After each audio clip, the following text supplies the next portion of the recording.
Bien,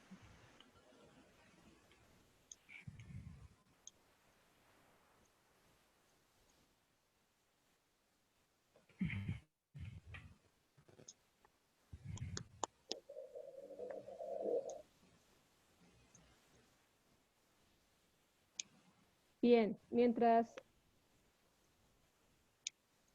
nuestro compañero Edwin logra corregir las dificultades de conexión, yo quiero darle la palabra al padre Carlos Fritzen, que es el coordinador general de la Federación Internacional Fe y Alegría, para que por favor haga la introducción a este espacio de conversatorio y pueda también presentar a nuestros ponentes. Bienvenido, Carlos, gracias por acompañarnos.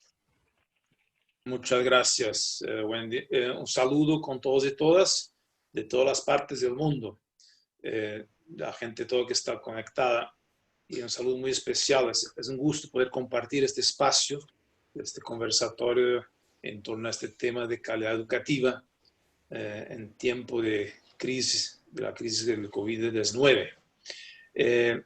Un reto de tiempo de crisis y tiempo de esperanza. Primero también saludar a Centroamérica, que lleva el liderazgo de esa iniciativa de calidad educativa como iniciativa federativa de la Federación Internacional Fe y Alegría. Padre Miquel Cortés, que es el coordinador regional, los directores de los demás países centroamericanos, y que Centroamérica tiene este mandato, tiene este liderazgo de la calidad educativa Fe y Alegría. Sabemos que este tiempo de crisis que nos toca y nos tocó vivir es una crisis compleja, difícil, pero es parte de una crisis, de una convergencia de muchas otras crisis. O sea, el reto que tenemos con Fe y Alegría es de antes, es ahora y será después. O sea, atraviesa lo que es una crisis que en el fondo estalla como otras tantas crisis que están bajo un modelo económico destructivo e injusto, profundamente injusto, inequitativo. Eso es importante remarcar porque desde ahí quería como indicar que lo importante en esta clave de este conversatorio, ese diálogo, es que nosotros en esta bandera tan importante, el derecho universal de una educación de calidad, enmarcamos una retomada, el esfuerzo y de fortalecer mucho más todavía en este tiempo de crisis la educación popular Fe y Alegría en esta clave de responder cómo aseguramos educación de calidad en este tiempo de crisis, educación de emergencia, en este contexto en que mucha gente se quedó desconectada, lejos de las tecnologías y plataformas, el contexto que nos ha cambiado y que nosotros somos llamados a ver cómo, junto con otros actores, aseguramos esta garantía del derecho establecido hace muchos años, y que tiene que ver, está muy en línea con lo que nosotros estamos también articulando y esfuerzos conjuntos con la ODS 4, el Objetivo de Desarrollo Sostenible. Pero más que nunca creo que hace sentido que entonces ese conversatorio nos ayude a profundizar, a remarcar este aporte importante de la educación popular al cambio social. Si el contexto cambió, si la realidad cambió, siempre ha sido un reto para Fe y Alegría estar atentos y contextualizar la educación popular. Entonces creo que más que nunca ahora discutir la calidad educativa hace sentido porque queremos ver cómo podemos asegurar que la educación de calidad siga siendo para todos y todas. Y evidentemente ESCO está dentro de lo que tenemos como dinámica, como un movimiento internacional Fe y Alegría, que es el esfuerzo permanente de reflexionar y actualizar lo que es la educación popular Fe y Alegría. Entonces, en este momento de crisis, más bien, por eso es el tercer punto, necesitamos que la crisis la leemos, la entendemos, la vivimos como oportunidad, o oportunidades de reflejarnos, oportunidad de recrearnos, para que bajo las pedagogías críticas innovadoras sepamos cómo responder en contexto de sustentabilidad. Eso significa innovar, significa recrear, significa reinventarnos y de alguna manera en muchos contextos es empezar otra vez. Su micrófono. Con lo cual no quería tardar más para que podamos como dejar que los expertos que hoy nos van como ayudar a profundizar estos temas que acabamos de escuchar, que es Pepe Menéndez. Pepe Menéndez, que tiene aquí el aporte de innovar para la transformación. Innovar para la transformación. Y Ismael Moreno, retos sociales que nos plantea la pandemia. Y Beatriz Borjas, que nos va a ayudar a el papel de la educación popular ante la emergencia y sus retos. Muy brevemente, algo sobre los expertos que nos van a hacer las ponencias, porque no se puede hablar de la hoja de vida de cada cual, tardaríamos horas acá. Pepe Menéndez es pedagogo catalán, profesor de literatura, periodista y experto en formación profesional. Asesora procesos de cambio profundo en educación. Es un apasionado por este tema de los cambios educativos. Acaba de presentar su reciente libro, Escuelas que valgan la pena. Historias para entender la educación del futuro. Ismael Moreno, mejor conocido como Padre Melo, es hondureño, jesuita, director de Radio Progreso, miembro del equipo de reflexión, investigación y comunicación de la Compañía de Jesús en Honduras, analista y comunicador social, activista por los derechos humanos. Tanto Pepe Menéndez como Padre Melo nos hemos encontrado en muchas mesas, o sea, somos muy cercanos, conocidos, amigos, y creo que es un orgullo poder tenerlos acá en este conversatorio y les agradezco muchísimo esta oportunidad.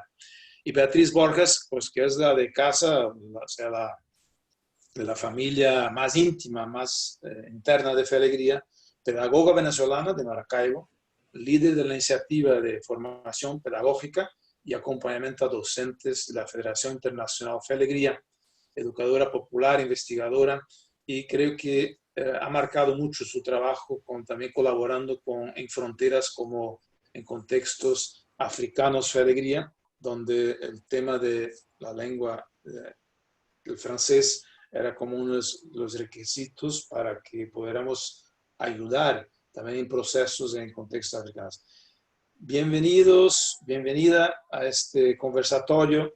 Es un gusto otra vez poder compartir este espacio y les paso entonces la palabra para que podamos escucharles y seguir el diálogo y con todas las interrogaciones que los participantes tengan, que los saludo especialmente a todos que están conectados y participando, acompañando a nosotros con ese interés y juntos conversarnos sobre la calidad educativa frente al COVID-19. Muchas gracias. Muchas gracias, Padre Carlos Fritzen. Bueno, vamos a iniciar esta conversa que nos reúne y que nos plantea pues esta interesante temática. La idea es tener un espacio de intervención libre con los ponentes, pero vamos a seguir una lógica desde la metodología de la educación popular. Nos pondremos en contexto, vamos a problematizar ese contexto, profundizar y queremos terminar con nuestros panelistas haciendo planteamientos de acciones para mejora en la continuidad que tenemos, pues, ¿verdad? Entonces, la idea es tener un espacio de conversa abierta, libre, durante 1 hora, y al finalizar de la conversa, pues vamos a tener la oportunidad, cada uno, y en la medida de lo posible, de poder interactuar en el conversatorio. Mientras tanto, yo les animaría a que si van surgiendo comentarios o dudas, pues también puedan ir compartiendo en el chat, ¿verdad? Y ahí tenemos el apoyo de Karen, de Avendaño de Fe Alegría Guatemala, de Wendy Pérez de Fe Alegría Guatemala y su servidor, que estaremos pendientes de sus comentarios, sus preguntas, para ir compartiendo con ellos y ellas. Bueno, entonces para ponernos en contexto, en este espacio hemos invitado al Padre Ismael Moreno, mejor conocido como el Padre Melo, ¿verdad? Para que pues en este contexto actual que estamos, llevamos ya a nivel de la región centroamericana, si no estoy equivocado, 3 meses de confinamiento, ¿verdad? Con medidas restrictivas y todo lo que implica esto. y entonces pues le dejamos la palabra al padre Melo para que nos plantee el contexto actual frente a esta situación de COVID-19 y el impacto que ha tenido en nuestros países latinoamericanos. Padre Melo. Hola. Bueno, vaya frente de 5 minutos poder presentar desafíos sociales a raíz de la pandemia y especialmente para un continente tan ricamente variado. Pero bueno, primer elemento que quiero yo destacar con ustedes en este contexto es que estamos convocados por el sistema para confinarnos, para reducir costos y aumentar sospechas. Ese es el primer elemento. Es decir, acostumbrarnos a nuevos encierros, sin siquiera caer en la cuenta que venimos de prolongados encierros a lo largo de muchos años. Vamos al encierro de la tecnología y al encierro de la sospecha en las relaciones humanas, por miedo a contaminarnos.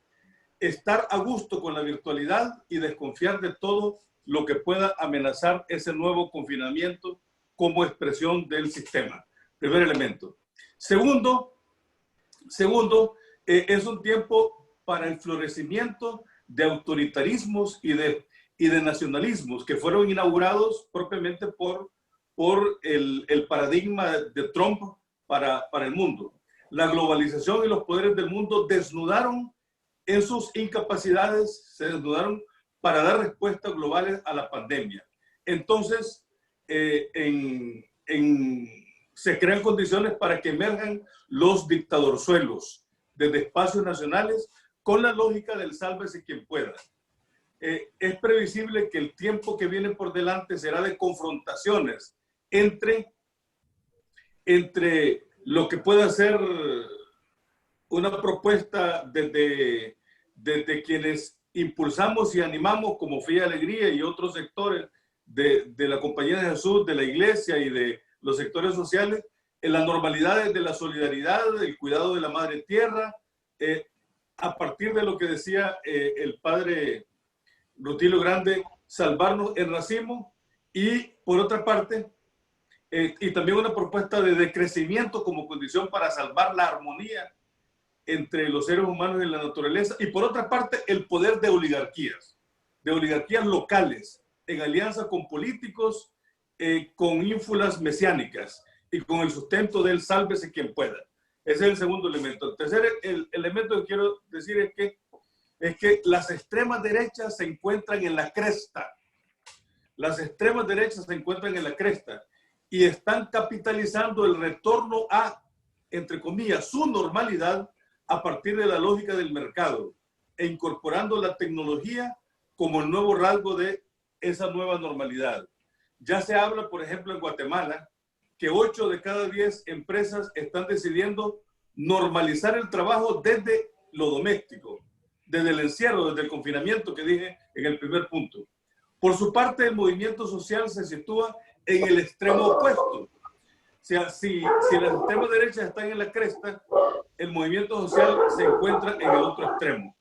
Por lo tanto, el desafío político fundamental es la transformación de esa correlación de fuerzas. Yo diría que la próxima década, el acento debe estar en cómo transformar, cambiar esa correlación de fuerzas que dicen los teóricos de la política.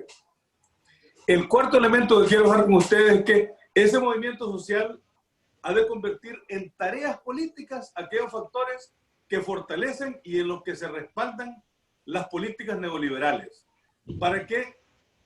Para que socaven el modelo neoliberal.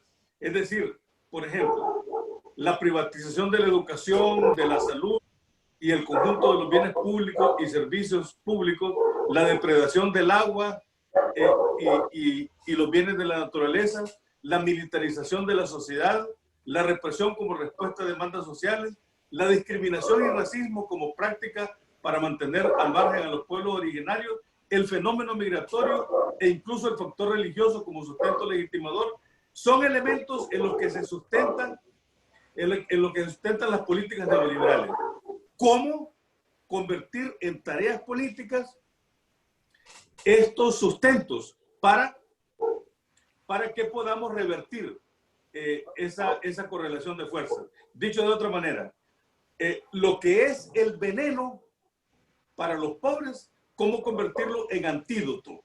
Es decir, la defensa de los bienes de la naturaleza, la defensa de la educación pública, la defensa de la salud y la defensa del agua, la lucha contra la militarización, la lucha contra la discriminación y el racismo, debían ser los factores que conformen la agenda política y social de los movimientos sociales, que son lo fuerte del neoliberalismo y ha de ser los factores que socaven al propio neoliberalismo. Siguiente elemento, ya voy terminando. Mientras no encontremos una formulación con la que nos sintamos más a gusto, yo estoy hablando del desafío que tenemos de anteponer a la normalidad dominante, a la normalidad paradigmática del sistema, anteponerle la normalidad subversiva. Yo propongo que impulsemos una normalidad subversiva, que yo le llamaría convivencia horizontalizada, entendida como un modelo social, político, a partir de relaciones horizontales, que rompa con la línea vertical, que es actualmente la dominante, incluyendo al interior de nuestros trabajos educativos. Que rompa con la línea vertical y que se sustente en la ética y en la dimensión humano-comunitaria de la vida.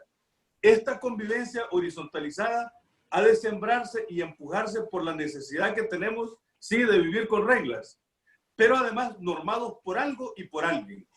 ¿Qué es ese algo por el cual apostarle en esto de la normalidad subversiva? ¿Cuál es ese algo? Ese algo es, insisto, un modelo social, político, económico, ambiental, cultural, educativo, espiritual, sustentado en relaciones de horizontalidad, con plena vigencia de los derechos humanos, el pleno respeto a la diversidad de creencias y pensamientos, la decisión indiscutible por el cuidado del bien común y la protección soberana de los bienes y servicios públicos y de la naturaleza, y al final de cuentas que todo ese algo se exprese en una institucionalidad del Estado de Derecho.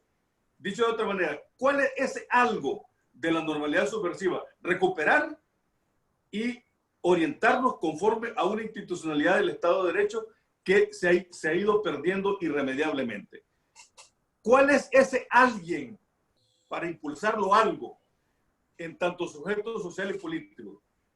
Es lo que provisionalmente quiero llamar comunidad organizada en movimiento, entendida como la concreción de pueblo en lucha por alcanzar la dignidad de una ciudadanía militante con derechos y responsabilidades compartidas.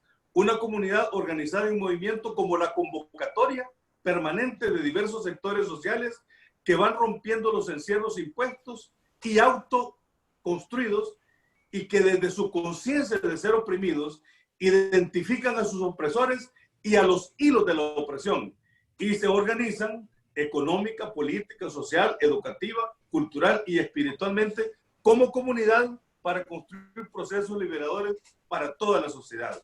La comunidad como ese alguien. Esta comunidad organizada en movimiento ha de basarse en la fuerza dinamizadora de los sectores excluidos de la normalidad dominante y ha de estar anclada desde el liderazgo, creatividad y solidaridad de las experiencias de base, a partir de al menos 4 horcones. 1, la comunidad. 2, la tierra. 3, la siembra. 4, la autogestión de la micro, pequeña y mediana empresa. Y sus condiciones de posibilidad, son condiciones de posibilidad para sostener los horcones de esto de ser la educación, la salud, la soberanía alimentaria y el ingreso digno para cubrir todas las necesidades complementarias que conduzcan a la dignidad humana. Esta convivencia horizontalizada en tanto humanizadora y humanizante solo puede ser impulsada desde la fuerza del espíritu y no desde la norma. El aporte nuestro no debe ser tanto la norma, sino el espíritu. Es el espíritu que baña todas las relaciones y construcciones humanas, o es el espíritu que relativiza la normalidad, que cuestiona constantemente las reglas y los paradigmas, porque por encima de cualquier normalidad, de cualquier norma, está la dignidad de los seres humanos. esta convivencia horizontalizada siempre tendrá rasgos de anormalidad ante el paradigma dominante. Y por eso mismo será una normalidad incómoda. Será vista por quienes conducen los hilos del poder como anormalidad, porque será incluyente y subversiva. Solo el espíritu nos podrá mover hacia una normalidad subversiva o convivencia horizontalizada. La única humanizadora e incluyente. Muchas gracias. Muchas gracias, Padre Melo, por tan interesantes planteamientos. Luego vamos a retomar mucho de las cosas planteadas ahí en la medida que vayamos avanzando en la conversa, ¿verdad? Por ahora quizás nos quedamos con este planteamiento y con este desafío de anteponer una nueva normalidad, poner una nueva normalidad en relaciones más horizontales que permitan una convivencia orientada hacia favorecer la dignidad de los seres humanos. Y frente a esto, tenemos entonces al compañero Pepe Menéndez, ¿verdad? Que entonces todo esto quizás planteado por el Padre Melo en un contexto más o menos claro en 5 minutos, ¿verdad? Con una fuerza impresionante. ¿Qué características tendría que tener entonces la educación? ¿Cómo está influenciada por este contexto, Pepe? Bueno, en primer lugar, un saludo para todos y para todas. La verdad es que un placer aceptar esta invitación de Fe y Alegría Centroamérica y un gusto encontrar tantas personas conocidas con las que nos une esta pasión por la educación hacia la transformación social, ¿no? Y gracias por la bienvenida también de Carlos Fritzen especialmente. Bueno, la verdad es que lo que el Padre Melo ha señalado es realmente un reto transversal en todo el mundo, pensando también en diferentes contextos. Y lo que yo señalaría, que me parece interesante, es que la educación también tiene retos transversales en todo el mundo, coincidentes, aunque tengan las características de cada entorno o aunque también no se puedan resolver de una manera o de otra sin tener en cuenta precisamente esos entornos, ¿no? A mí me gusta señalar algo repetidamente en este proceso, en este episodio de cuarentena, y es que, en primer lugar, la cuarentena saltó de un día para el otro, o sea que prácticamente todos los maestros de todo el mundo, UNESCO lo ha señalado varias veces, ¿no? De un día para el otro dejaron todo en la escuela, los alumnos dejaron todo en la escuela y se fueron a casa. Y entonces los maestros y las maestras con sus medios tecnológicos, con sus medios de comunicación, tuvieron que responder de una manera urgente a esa emergencia. Entonces, algunas de las situaciones que han ocurrido también tenemos que verlas en ese contexto ha sido una respuesta de emergencia. O sea que incluso el propio teletrabajo, la propia educación a distancia, no deberíamos aceptar ni deberíamos quedarnos con la idea de que lo que ha pasado es lo que será si no nos movemos, ¿no? En este sentido, pues yo también me sumaría a esta llamada a la movilización del Padre Melo, porque de alguna manera lo que sí podríamos decir es que si no nos movilizamos, si no somos capaces de orientar pues, las herramientas tecnológicas, las propias herramientas metodológicas, más allá de la tecnología, las propias herramientas metodológicas del proceso de enseñanza-aprendizaje, como la educación popular también ha insistido históricamente, si no somos capaces de movilizarnos para crear, para imaginar, para construir, pues nos vendrán dadas, ¿no? Hay un libro muy interesante de Axel Rivas, un argentino, que está publicado en 2019, que habla de quién gobernará el futuro de la educación. Y señala algo que me parece a mí muy relevante. Y está escrito mucho antes de la pandemia, ¿no? Bueno, mucho antes, un año antes de la pandemia. Y lo que señala es, la tecnología educativa ha venido para quedarse. Si desde el sector educativo no somos capaces de reflexionar sobre sus usos, sobre el sentido, pero reflexionar desde dentro, desde el conocimiento, no desde el rechazo frontal, sino desde aquello que precisamente puede ayudar a generar mayor igualdad, mayor equidad, herramientas que permitan acercarse al conocimiento para transformar el mundo. Pero claro, esa clave ya existía en el debate anterior a la pandemia. Ya estábamos hablando hace años de una educación transformadora o una educación repetitiva, rutinaria y memorística. Una educación que me permita adquirir unas competencias orientadas a explorar, al pensamiento crítico, a compartir, a analizar el mundo, o bien una educación en la cual yo soy pasivo, voy recibiendo, memorizo y luego, si me permiten y me perdonan la expresión, vomito. Vomito en un momento determinado, en un examen determinado y me olvido. Y ya está, ¿no? Ese debate ya existía. Ya estábamos, de alguna manera, muchas escuelas habían transformado sus procesos de enseñanza-aprendizaje, se habían centrado más en los impactos, habían intentado centrar, señalar que el propósito de la educación es lo que estaba cambiando. Entonces, ahora, si tomamos la intervención del padre Melo, lo que se nos viene encima es cuidado, porque ahora se va a acelerar todo. La cuarentena ha puesto de manifiesto las desigualdades sociales y educativas de manera brutal. O sea que en realidad tendríamos que, y una red como Fe y Alegría está, yo creo, en condiciones de hacerlo, lo que tendríamos que pensar es como red, como organización, cómo imaginamos que tiene que ser la escuela en los próximos periodos, cómo imaginamos que tiene que ser nuestra movilización hacia el propio Estado, qué es lo que vamos a considerar que son las necesidades básicas que el Estado debe cubrir en educación, que están mucho más allá de construir una escuela y pagar a unos maestros. Está mucho más allá. Esto es muy importante porque en algunos países ni siquiera paga a los maestros, ¿no? O los paga con retraso. Pero tendremos, como Fe y Alegría siempre ha estado adelantándose al tiempo, tendríamos que construir una mirada global que nos permitiera imaginar qué educación queremos, teniendo en cuenta el contexto. Yo me he apuntado como dos ideas, digamos, para entroncar con educación fuertemente del padre Melo, que es qué tipo de normalidad subversiva queremos en la educación, qué tipo de convivencia institucionalizada del Estado de Derecho también vamos a exigir. Trabajamos y exigimos, trabajamos, pero algo que me parece esencial es imaginemos nosotros qué tipo de escuela queremos.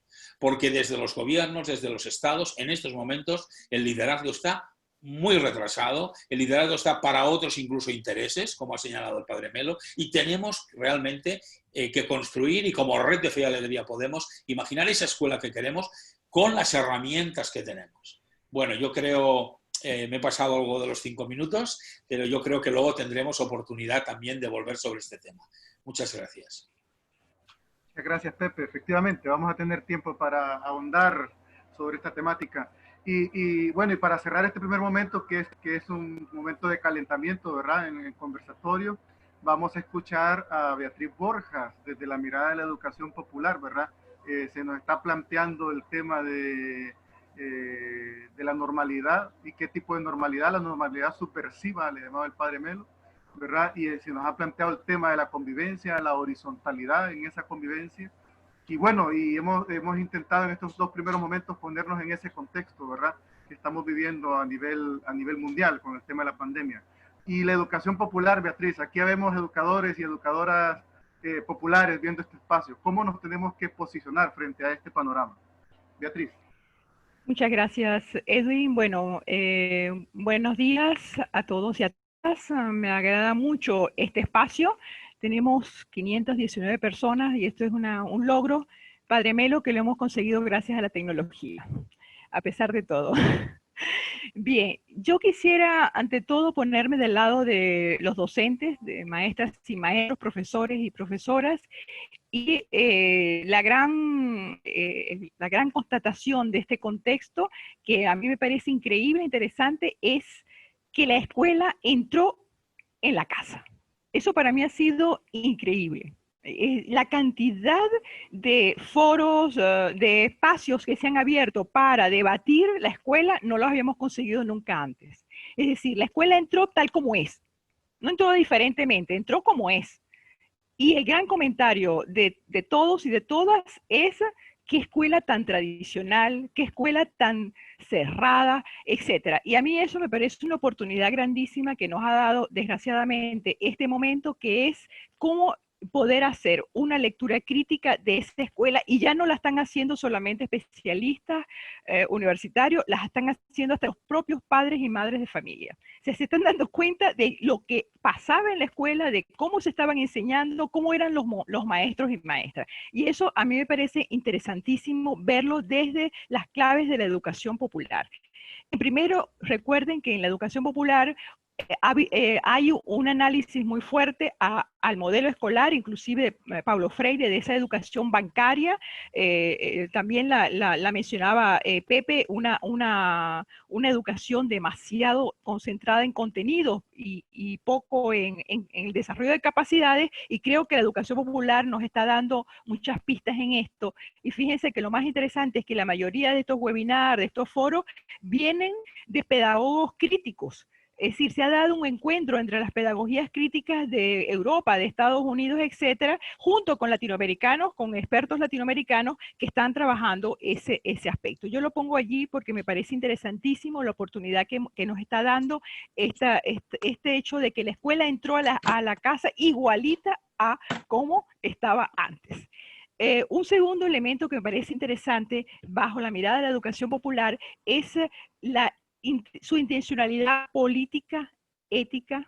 Ustedes la han mencionado, Padre Melo también, y la intencionalidad no solamente pedagógica que tiene la educación popular, y lo vemos en este momento en lo que ha significado esa entrada de la escuela en la casa, es las múltiples demandas que se le vienen haciendo ahora a este espacio educativo simbólico.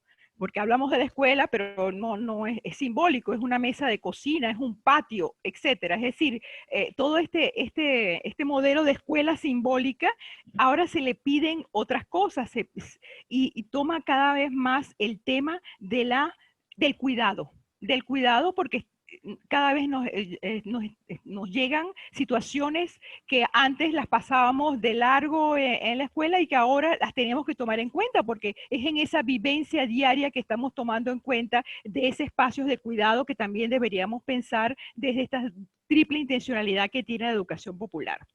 Y un tercer elemento que a mí me parece importantísimo también, como una clave, y que yo la notaba cuando los escuchaba, es el hecho de y el Padre Melo lo decía, es que esto es una crisis que se añade a otras crisis ya existentes dentro de nuestros sectores populares, la precariedad laboral, la precariedad de los servicios sanitarios, etcétera. O sea, que es algo que se añade más y que nos obliga a tener una lectura permanente y crítica de eso que sucede, pero en un contexto más amplio, que es las precariedades y saber leerlas.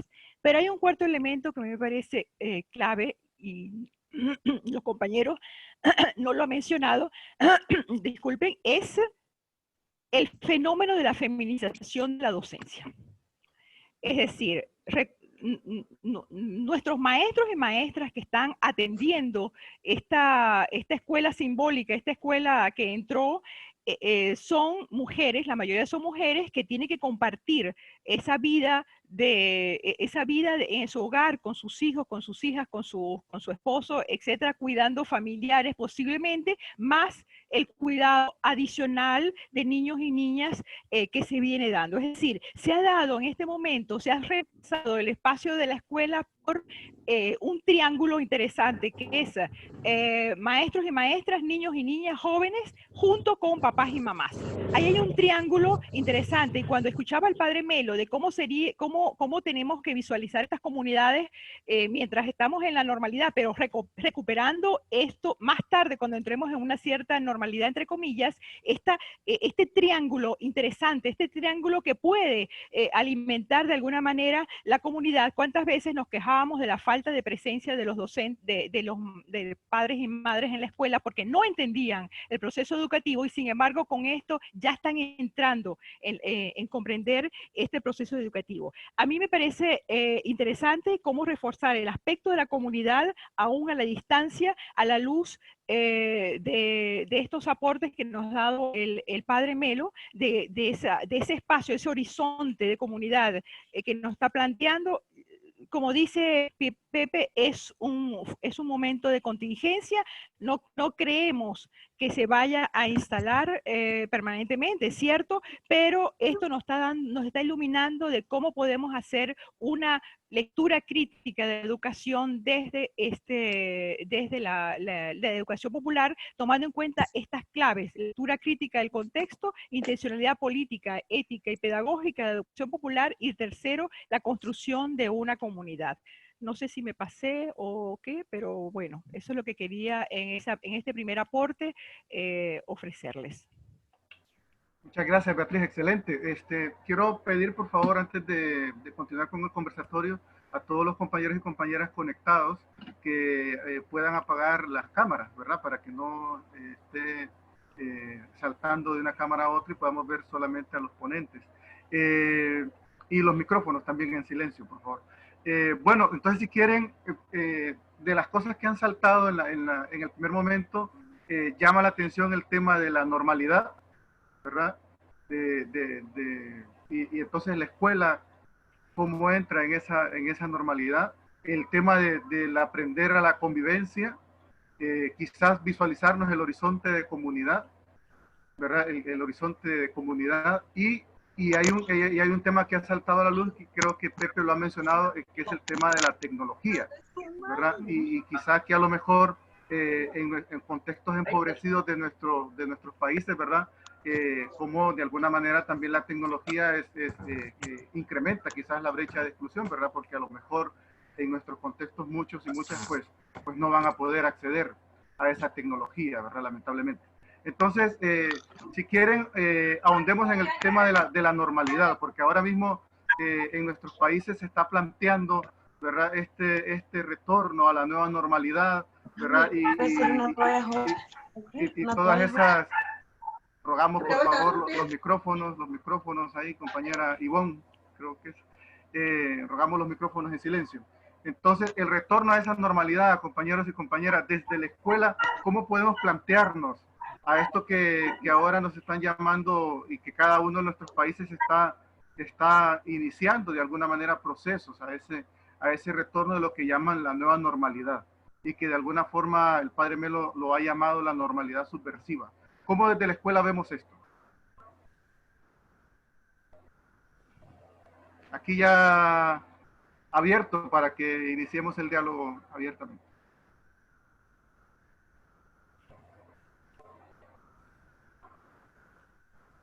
No sé, bueno, empiezo yo en todo caso, ¿no? Claro, el acceso, lo que se llama la nueva normalidad, yo creo que es bueno insistir en que las cosas pasarán en parte por la presión de los poderes, como siempre ha pasado, pero también pasará en parte por la capacidad que tengamos de movilizarnos, de asociarnos, de movernos un buen grupo en una cierta dirección, ¿no?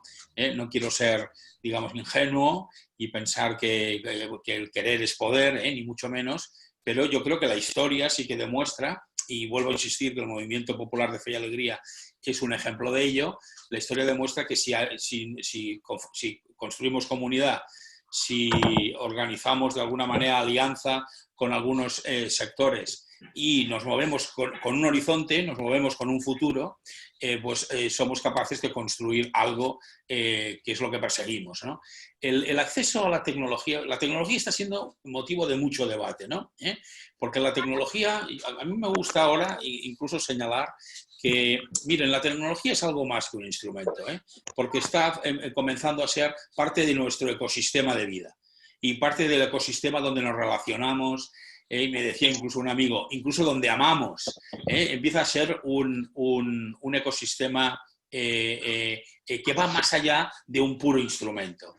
Y si no, de alguna manera, si no somos capaces también de empoderar, entender las lógicas, el uso y convertirlo de alguna manera o direccionarlo hacia lo que nosotros queremos, pues entonces la tecnología nos va a dominar. A mí me gusta decir que en educación no nos fuera a pasar la tecnología como nos pasó con los libros de texto, que empezaron siendo, lógicamente, una ayuda muy fuerte para los maestros, para las maestras, porque permitía de alguna manera además el acceso a la información de los alumnos de una manera más o menos homogénea. Incluso luego empezaron los libros de texto a indicar cuáles eran los ejercicios.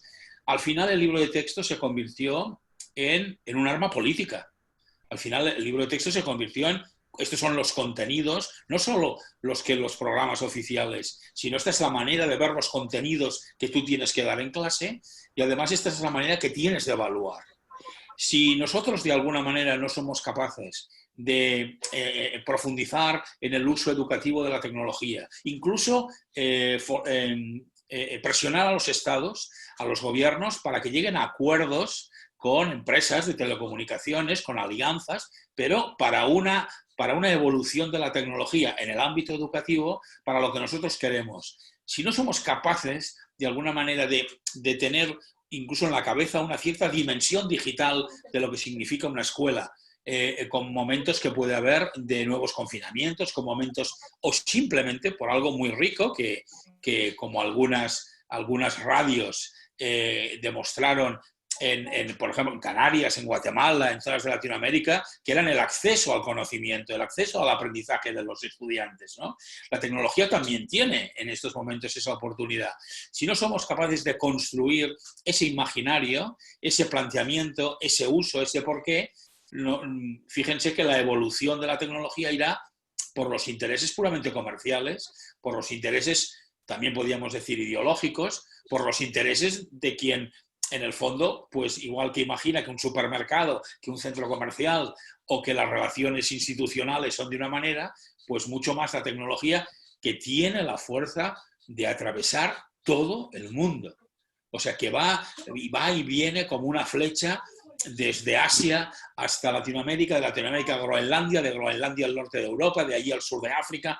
Y entonces tenemos que imaginar. Yo creo que tenemos que pedir desde la fuerza que podemos tener como red, a los estados, tenemos que hacer propuestas de qué son para nosotros la dimensión digital básica, orientada a la equidad y orientada al aprendizaje de los estudiantes. Padre Melo. Hola. Pido la palabra. Ok. Hola. Hola. Padre Melo, sí. Sí. Y luego Beatriz. Ok. Bueno, bueno, quiero yo también dejar por sentado que esta provocación inicial, por ser con tan poco tiempo, también tiene obviamente sus limitaciones y queda así como provocación, porque la tecnología es un dato real, o sea, no podemos ni evadirlo, ni además, la tecnología no es negativa ni positiva, es un instrumento que está ahí, que lo podemos usar de acuerdo a intereses, de acuerdo a dinámicas dominantes, y ojalá que nosotros pudiéramos orientar esa tecnología de acuerdo a los grandes intereses comunitarios y sociales de la comunidad organizada, como lo dije antes. Ese es un primer elemento que quiero decir. Un segundo elemento es que vamos a ver, a mí el miedo que me da, o la preocupación pues, que me da, o la advertencia que dejo con esto del retorno, entre comillas, a la normalidad, es que en esa nueva normalidad, para llamarle de algún modo, en esa nueva normalidad se nos imponga un modo de vivir y un modo de pensar, un modo de actuar y un modo de sentir que esté conducido por la normalidad del capital, del gran capital, de los grandes intereses, y que la lógica de la tecnología esté orientada precisamente en fortalecer esas dinámicas del capital y que por lo tanto se acabe extremando la privatización de los servicios. O sea, una especie de, estoy usando una expresión en este momento, una especie de la lógica del call-centerismo. Es decir, impersonalizar las relaciones de trabajo desde el hogar, de manera que el capital, la lógica del mercado, invada lo privado. Es cierto que es positivo lo que decía Beatriz, que la escuela llega a la casa, pero también, así como teníamos desde siempre, pues, el café, la leche, el azúcar, el colchón, la televisión, como expresiones del gran capital, ahora también la fuerza de trabajo esté metida y la empresa entera esté metida dentro del espacio privado, dentro del espacio doméstico, dentro de ese espacio sagrado que es lo doméstico. Y entonces quede lo público bajo control de los políticos de siempre y de la élite empresarial de siempre. Es decir, que lo público, la dimensión de lo público, el espacio de lo público, esté cada vez más controlado por menos personas. Y se nos obliga a la inmensa mayoría de la sociedad, incluso a los educadores, a vivir más tiempo confinados en el hogar, y para eso está la tecnología. Por ahí me quedo en este momento también como provocación y después podemos continuar. Yo veo que es evidente la lectura constante del contexto como un desafío para la escuela. Beatriz. Perdón, antes de darle la palabra a Beatriz, rogamos, por favor, cámaras apagadas, micrófonos apagados. Beatriz. Sí, bueno, ustedes, esa vuelta a la normalidad, a mí me preocupa la prevuelta.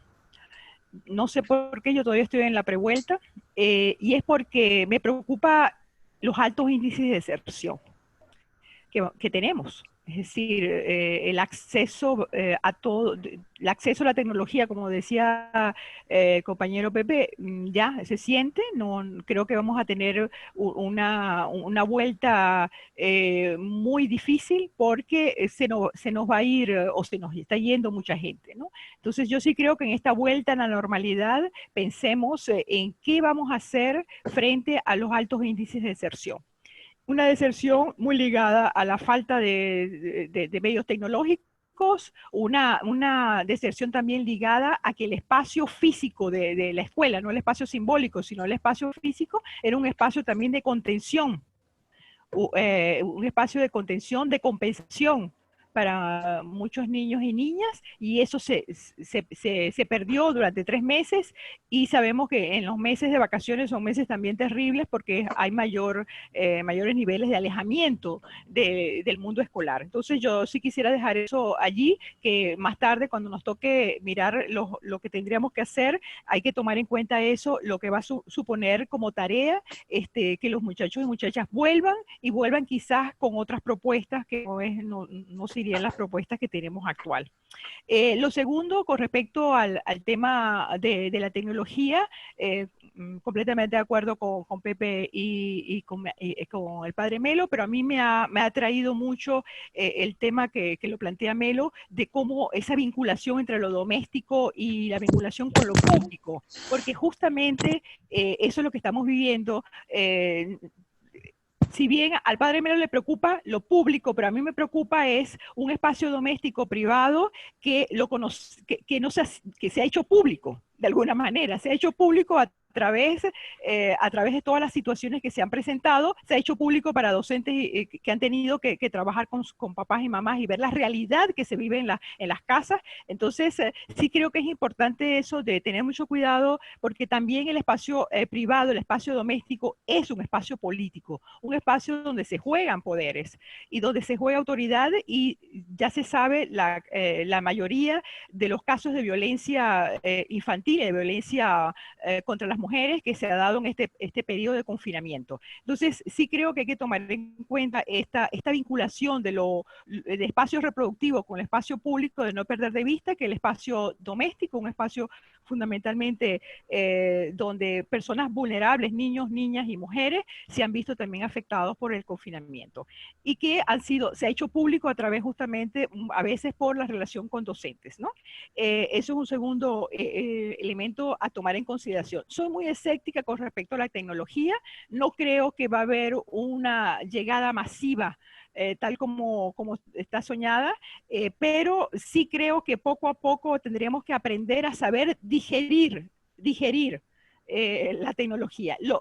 Durante muchos años nosotros en Fe Alegría intentábamos que nuestros docentes pudiesen entrar en temas tecnológicos, era muy difícil. Ahora no, ahora es increíble, la necesidad ha hecho obligatorio que los docentes y las docentes intenten conocer la tecnología, pero también tenemos que aprender a saber digerir y, como decía Pepe, saber cuál es aquella tecnología que realmente permita la inclusión y una tecnología que realmente sea amigable con los contextos de precariedad que nosotros y nosotras tenemos. De allí yo le pongo mucha importancia a las radios. Fe Alegría ha tenido una tradición de muchos años de una radio educativa y creo que es momento de recuperar nuestras radios con un sentido educativo como lo teníamos en un principio.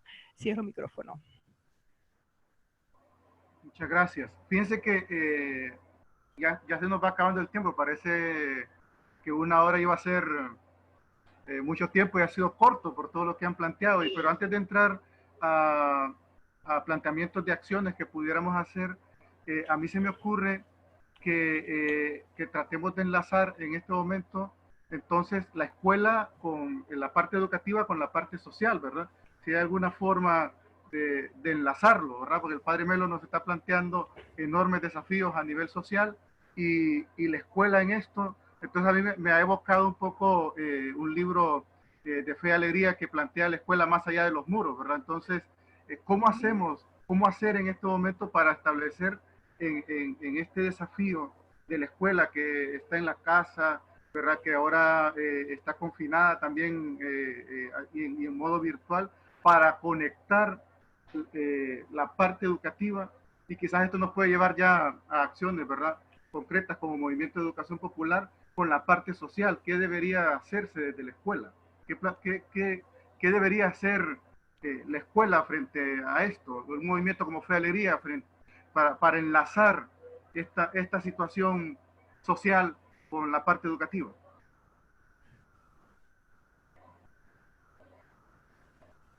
A mí, mira, me gustaría conectarlo con lo que decía Beatriz, que me parece muy interesante. Bueno, todo lo que dice me parece muy interesante, pero una idea que es algunos de nuestros estudiantes, cuando vuelvan a esta prevuelta de la que hablaba Beatriz, esto ya está pasando en los países en que ya ha habido esa prevuelta, también vienen con otra idea de lo que incluso creen que podría ser una escuela.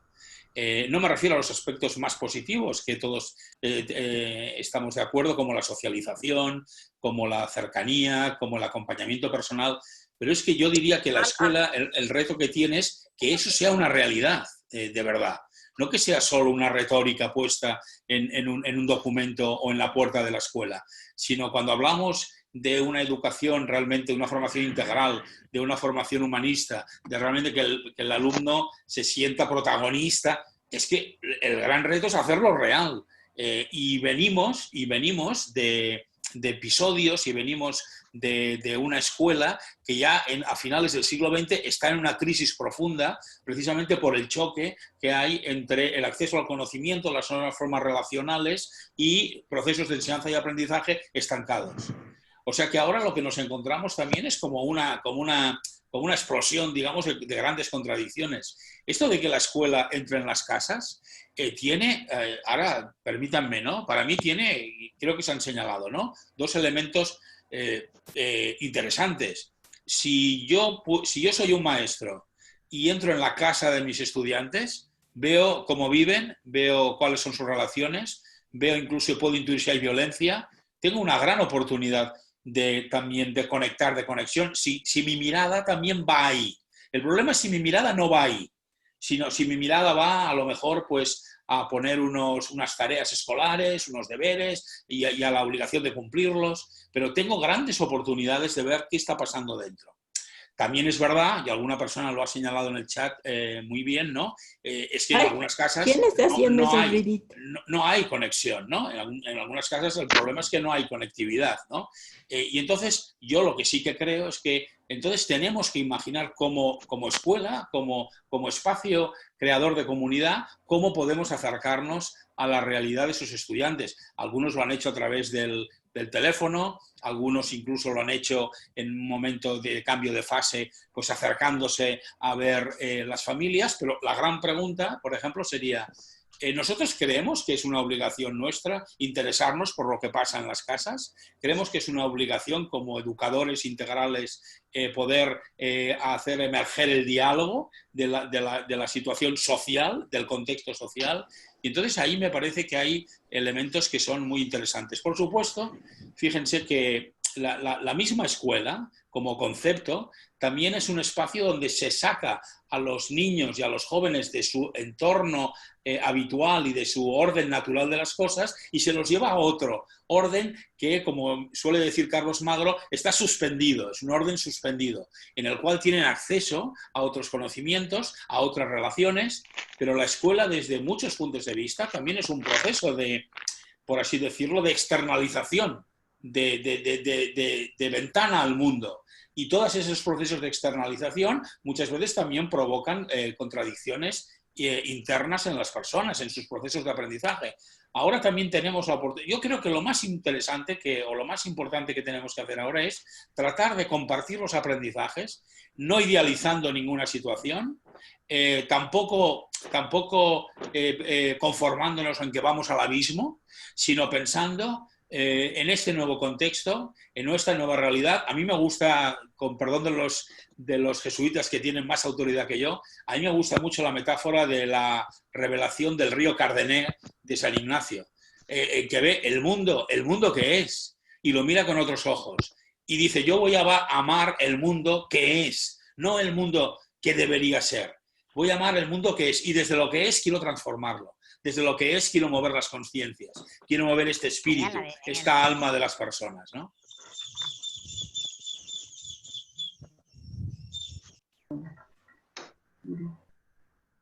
Padre Melo, Beatriz.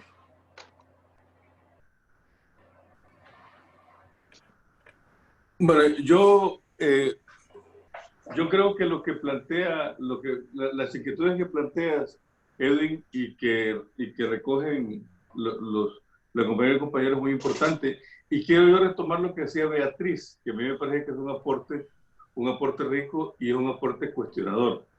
Y es que en la casa, el hogar, lo doméstico es un espacio político, y en eso estoy de acuerdo. De manera que yo creo que la educación, si me permiten ustedes que son especialistas en educación, yo creo que debía tener también, contribuir a que las personas que se educan, las personas que reciben la educación, por ejemplo, desde Fe y Alegría, puedan también adquirir una mirada, una visión de conjunto para situarse también en la sociedad desde esa mirada de conjunto. Es decir, la gran empresa, los dictadorzuelos que cada vez creo yo que van a tener más fuerza en estos periodos, van a tratar de controlar políticamente el espacio doméstico. Desde la economía, desde la empresa, desde la tecnología y desde el miedo. Desde el miedo. Es decir, vamos a sociedades en donde desde los dictadorzuelos y desde la gran empresa van a provocar que vivamos con miedo, de manera que individualicemos nuestros aportes y nos quedemos en el encierro, e incluso que la empresa también se viva dentro de lo doméstico. Por lo tanto, la educación debe ayudarnos a ver que lo doméstico, a darle dimensión política a eso doméstico que decía Beatriz, y a su vez que podamos logremos identificar los dinamismos deshumanizadores de la normalidad. De modo que, y con esto concluyo, de modo que creo que nosotros en una normalidad impuesta por el gran capital, en una normalidad impuesta por los poderes excluyentes y opresores, la educación nuestra tendría que formar, a ver si me logro entender, ¿no? Contribuir a formar personas que tengan algo de anormalidad ante el sistema. Necesitamos tener algo de anormalidad para que podamos entender lo mejor posible a todos aquellos sectores que son vistos como anormales por el sistema. Es decir, los que protestan, los que reclaman, los que se organizan, los que acentúan la comunidad en lugar del individualismo, esos que son los anormales para el sistema, tendríamos nosotros tener una educación que nos acerque a esa anormalidad para que seamos críticos de la normalidad impuesta y aportemos por una normalidad subversiva. Beatriz. Sí, yo quisiera volver a los horcones del padre Melo. A mí me llamaron la atención y si tengo este momento me gustaría retomarlo, de estos horcones, sobre todo, tú nombrabas cuatro pilares sobre los cuales tendríamos que montar esta comunidad más rebelde, y tú hablabas de la comunidad, tú hablabas de la tierra, la autogestión, las pequeñas y medianas empresas, y yo quisiera que viéramos a Fe y Alegría en su diversidad, el que le veamos como movimiento. En Fe y Alegría tiene unas potencialidades increíbles, primero por el continuo educativo, por la riqueza y la diversidad que tenemos de lugares donde estamos, pero hay algo muy importante y es tomar en cuenta que las propuestas de formación profesional en Fe y Alegría, las propuestas de centros agropecuarios en este momento que hemos tenido tanta reflexión en torno al tema de la seguridad alimentaria, las propuestas de reinserción escolar para las personas que han desertado. Es decir, hay una serie de programas en Fe y Alegría que tendríamos que verlos a la luz de esto que ha sucedido. Yo creo que lo que decía Pepe, no podemos volver a la normalidad y no mirar lo que ha sucedido, y creo que aquí, igual que lo decía hace rato con la radio, es decir, nosotros tenemos institutos radiofónicos en Paraguay, institutos radiofónicos en otras, incluso tenemos alianzas con radios de la Compañía de Jesús, y creo que tenemos dentro de esta mirada de los horcones, de los pilares que planteaba Melo en esta sociedad de rebeldía y resistencia, sí tenemos que pensar en los aportes que puede hacer Fe y Alegría y no mirar solamente a Fe y Alegría desde lo que es el mundo escolar como tal, es cierto, dentro del continuo educativo, desde educación inicial hasta educación universitaria, sino también ver estos horcones que tiene Fe y Alegría y revalorizarlos en este momento que estamos viviendo con una enclave de movimiento, en clave de red, porque sí creo que tenemos muchos aportes que hacer a este regreso que queremos, pero aportes desde nuestras potencialidades, nuestras fortalezas también. Edwin. Muchas gracias, Beatriz. Vaya, miren, nos hemos pasado un poco de los minutos otorgados para la conversa y abrir el espacio, pero así en unos 3 minutos, ¿verdad? Con participación de los tres, me gustaría entonces en concreto cerrar a la última acción planteada en esta conversa, que decíamos, bueno, y entonces, ¿qué ideas concretas se nos puede plantear, ¿verdad? Como acciones que debería ser el movimiento Fe y Alegría a partir de este contexto que está planteado. Algunas de ellas han sido expuestas, no obstante en este espacio me parece muy importante tratar de explicitarlas, ¿verdad? Para que queden en nota. Entonces, frente a todos estos retos, ¿qué tendríamos que hacer los educadores y educadoras populares? ¿Qué tendría que hacer el movimiento Fe y Alegría? ¿Qué tendríamos que hacer para aportar al derecho a la educación? Porque aquí también se ha planteado de que hay que demandar el derecho a la educación a los estados, ¿verdad? Entonces, ¿qué tendríamos que hacer para aportar hacer en esa demanda de un derecho a una educación pública de calidad para todas y todos? Les dejo los micrófonos abiertos, compañeros y compañeras.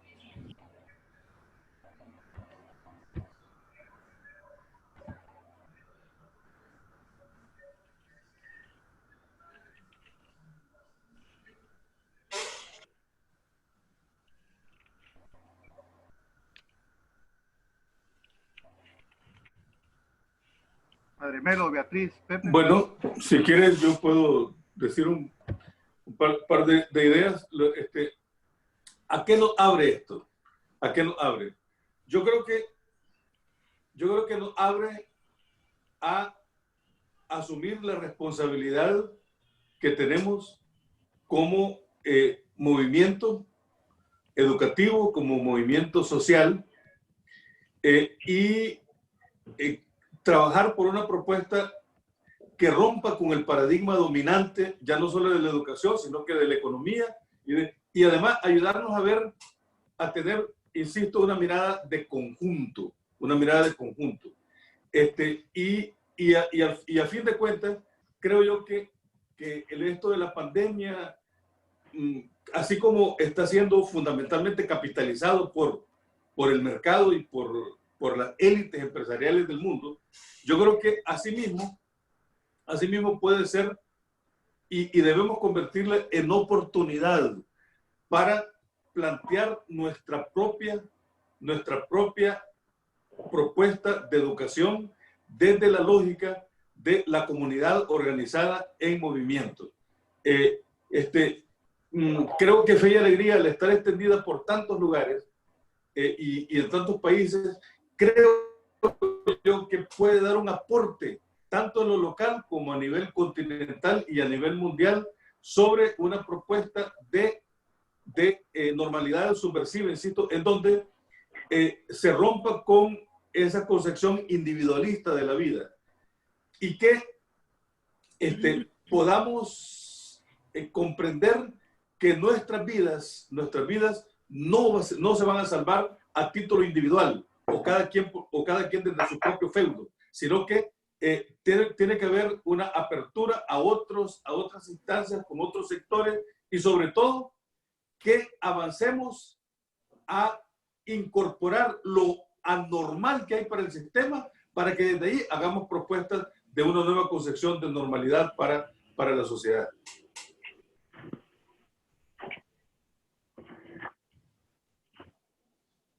Liz o Pepe.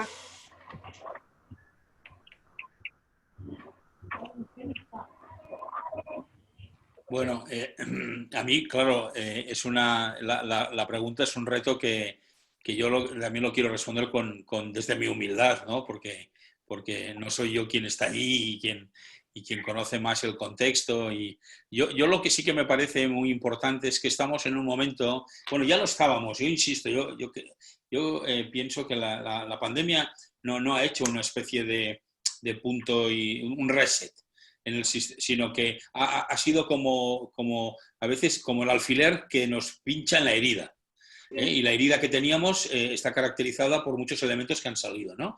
Por el individualismo, por el crecimiento de los populismos, las respuestas fáciles, por las grandes desigualdades sociales, por la poca distribución de la riqueza, etcétera, ¿no? Y en el tema de educación, ahora me voy a fijar en la escuela, en el fondo lo que ha puesto es pinchar en la herida de un sistema y de un modelo que estaba ya muy desgastado y muy caduco y que realmente no servía a lo que podríamos denominar, no servía ni para la mejor preparación de conocimiento y competencial, y desde el punto de vista de la educación popular lo que nos tenemos que preguntar es, ¿nos estaba dando el rendimiento de formación integral para una transformación verdadera, para aquello por lo que nació el movimiento, ¿no? Y lo que ha ocurrido es que si no atendemos al cambio de paradigmas, podría ocurrir que estamos intentando dar la misma respuesta, el mismo instrumento a problemas que ya no son los mismos, que tienen mucha mayor complejidad, ¿no? Con lo cual, lo que me parece es, por supuesto, que una red como Fe y Alegría en realidad tiene que actuar, o ya como ha actuado en muchos sitios, con dos direcciones. La dirección hacia las escuelas, hacia la creación de comunidad, hacia la transformación más local, y también con esa mirada global que se dirige hacia la presión, hacia la influencia, hacia los gobiernos, pero con propuestas concretas. ¿Qué significa esta educación que queremos? ¿Qué elementos básicos necesita?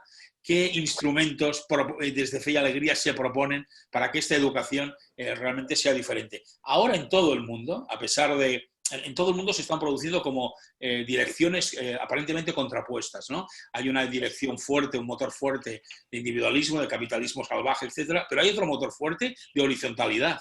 Hay una mayor mirada hacia lo local, hay una mayor mirada incluso hacia el propio entorno.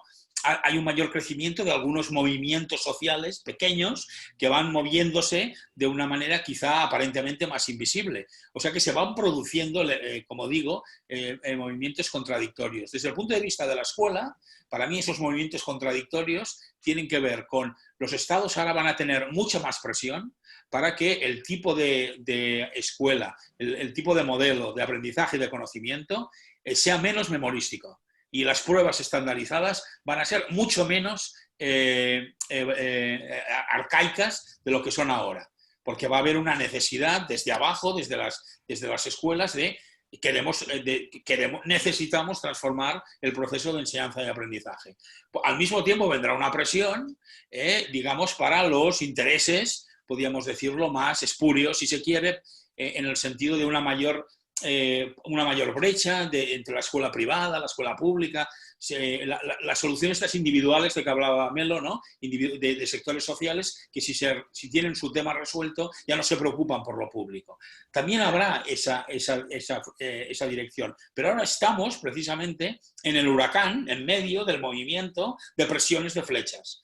Luego ahora es el momento de actuar con astucia, con inteligencia, desde el cambio de paradigma, desde los cambios de paradigma que estamos asistiendo. Porque si nos quedamos como fuera, en la barrera, añorando tiempos pasados y añorando cosas que cuando las pensamos en profundidad ya estaban en proceso de congelación, es cuando tenemos el peligro de no poder responder a los retos actuales. Beatriz. Sí, yo quisiera, bueno, estoy completamente de acuerdo con lo que decía Melo y Pepe, pero hay algo que me gustaría añadir en el poco tiempo disponible, es que si mi primera frase fue que la escuela entró a la casa tal como es, yo quisiera que mi última frase fuera, lo global entró en lo local.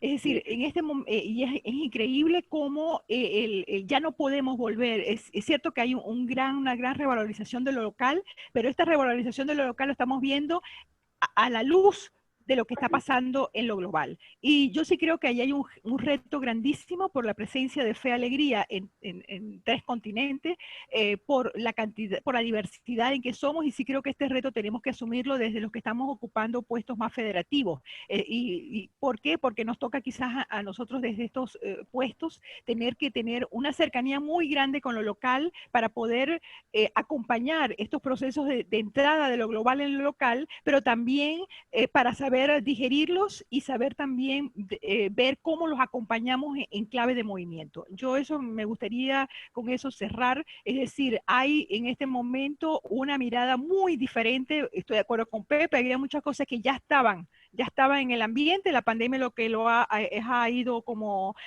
dándole mayor peso, etcétera, pero estaban allí, ahora nos toca a nosotros ver de qué manera lo vamos a movilizar, pero desde una clave de movimiento de educación popular integral y desde una clave sobre todo pensando que nuestra fortaleza está en lo local, está en los pequeños espacios, en las comunidades rurales, en las comunidades, en los barrios, etcétera, y desde allí está nuestra acción. Y esa acción creo que tenemos que acompañarla, como decía Pepe, en alianzas con movimientos, en alianzas con el Estado, etcétera, pero hay que hacer un acompañamiento muy cercano a lo que está sucediendo porque entró de una manera intempestiva, y casi que no la hemos digerido suficientemente. Muchas gracias.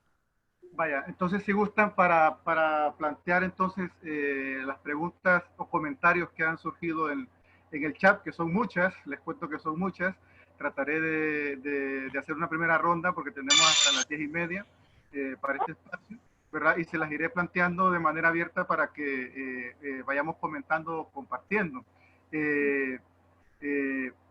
Solo quería apuntar que el tema del acompañamiento y el tema de trabajo con redes, ¿verdad?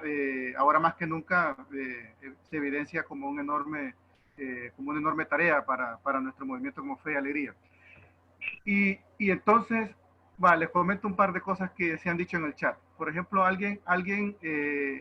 Beatriz, entiendo que tú has mencionado en algún momento lo de la feminización de la docencia, ¿verdad? Y entonces hay una pregunta concreta sobre eso, pidiendo que si se puede profundizar sobre esa feminización de la docencia y cómo eso favorece o afecta la educación a distancia, ¿verdad? Como una primera pregunta.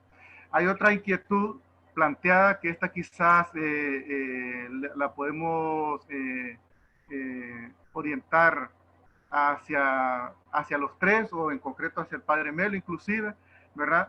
Que está referida al tema de la tecnología, la relación entre la educación presencial y la educación virtual. Y si esta educación virtual ha llegado para quedarse, entonces, ¿cómo esta educación virtual afecta la brecha entre ricos y pobres, ¿verdad? Y cuál podría ser la estrategia de Fe y Alegría frente a ello, ¿verdad? La tercera pregunta, el tercer cuestionamiento está planteado hacia el tema del rol de la familia, ¿verdad? Parte la pregunta de un comentario en el sentido de que en esta crisis el rol de la familia ha sido determinante, ¿verdad? No obstante, es necesario reflexionar y actuar sobre la participación de las familias en el proceso educativo. Entonces, ¿cómo debería de hacer la escuela para integrarlas? ¿Qué estrategias y actitudes se debería de potenciar en las familias para que ésta se sienta parte, ¿verdad? Aquí hemos comentado en determinado momento el tema de la escuela, ¿verdad? Llegando a casa, y del espacio doméstico como un espacio político también. Hay una cuarta pregunta que quiero lanzarles y que entre sacado ahí del chat rápidamente, y entonces concretamente nos plantean cuál debe ser la educación que nuestros niños y niñas están soñando. Niños, niñas y juventudes están soñando, y cómo podemos incorporar en esa educación su pensar y su sentir. Y finalmente, la última, compañeros. Sé que es una batería un poco grande, pero es para aprovechar el espacio. Fe y Alegría le apuesta por el trabajo en red. La red soporta, contiene, une, contrario al individualismo. ¿Qué deberíamos hacer como movimiento para fortalecernos en red y establecer redes con otros y otras? Vaya, espacio libre, van pidiendo la palabra para ir reaccionando y esperamos, van surgiendo más preguntas, a ver si da tiempo para responder a más preguntas y comentarios. Sí, me gustaría tomar la primera y dejo las otras, después veo. Cuando yo hablaba de la feminización de la docencia, he hablado que la mayoría de los maestros y maestras en América Latina son mujeres. Y estas mujeres, al regresar a la casa, también ejercen las tareas domésticas. Entonces se ha unido las tareas de maestra y maestro con las tareas de la casa. Esto ha hecho que es un mayor cansancio. Entonces es una situación que también, cuando hablamos del profesorado, tenemos que hablar de un profesorado que está viviendo una realidad muy fuerte. Entonces, mucho cuidado tenemos que tomar en cuenta este dato, no podemos dejarlo a un lado, es el dato de cómo en esta vinculación que se ha dado en esta pandemia entre el espacio doméstico, el espacio privado, fundamentalmente sostenido por mujeres, y el espacio público de la escuela, que es un espacio también sostenido por mujeres. Entonces, aquí hay unas contradicciones muy fuertes a nivel que ya existían antes, es decir, que no queremos decir que son nuevas, pero esto ha aumentado el agotamiento de nosotras como mujeres, pero también plantea situaciones que tendríamos que estudiarla más tarde y no dejarlas a un lado. Esa era mi intervención sobre eso, cuando estábamos contextualizando el problema.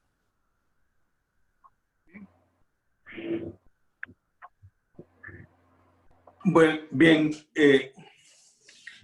yo quisiera juntar en una sola respuesta el asunto de la virtualidad y de las redes, porque me parece a mí que son fenómenos sumamente interesantes y vinculantes. Vamos a ver.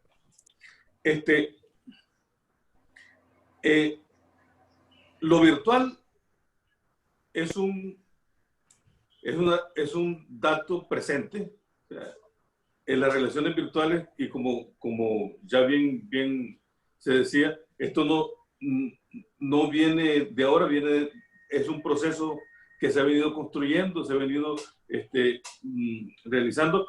Incluso en eso de la ciencia ficción, de la política ficción, que te dice que a saber si Billy Gates ha tenido que ver con el poner en marcha de la pandemia, sea lo que fuere, pero para la industria tecnológica, la pandemia ha caído como una gran bendición, porque la industria tecnológica ahora adquiere mayor ciudadanía. Pues, entonces, creo que en ese sentido no podemos vivir sin la virtualidad, al contrario.